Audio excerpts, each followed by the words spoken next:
احد کی لڑائی میں مسلمانوں کا اذیت بھی بہت پہنچی اور شہید بھی بہت ہوئے۔ مدینہ طیبہ میں یہ وحشت اثر خبر پہنچی تو عورتیں پریشان ہو کر تحقیق حال کے لیے گھر سے نکل پڑیں۔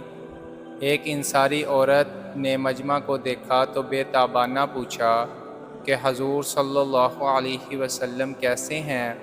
اس مجمع میں کسی نے کہا کہ تمہارے والد کا انتقال ہو گیا۔ انہوں نے انا للہ پڑھی اور بے قراری سے حضور صلی اللہ علیہ وسلم کی خیریت دریافت کی۔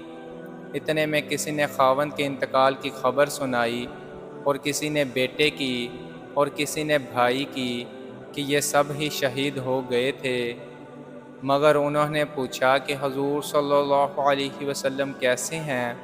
لوگوں نے جواب دیا کہ حضور صلی اللہ علیہ وسلم بخیریت ہیں، تشریف لا رہے ہیں۔ اس سے اطمینان نہ ہوا، کہنے لگی کہ مجھے بتا دو کہاں ہیں؟ لوگوں نے اشارہ کر کے بتایا کہ اس مجمع میں ہیں۔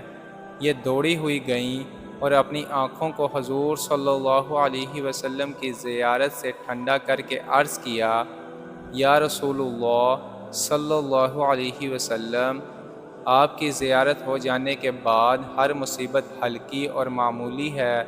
ایک روایت میں ہے کہ حضور صلی اللہ علیہ وسلم کا کپڑا پکڑ کر عرض کیا کہ یا رسول اللہ، میرے ماں باپ آپ پر قربان ہوں، جب آپ زندہ اور سلامت ہیں تو مجھے کسی کی ہلاکت کی پرواہ نہیں۔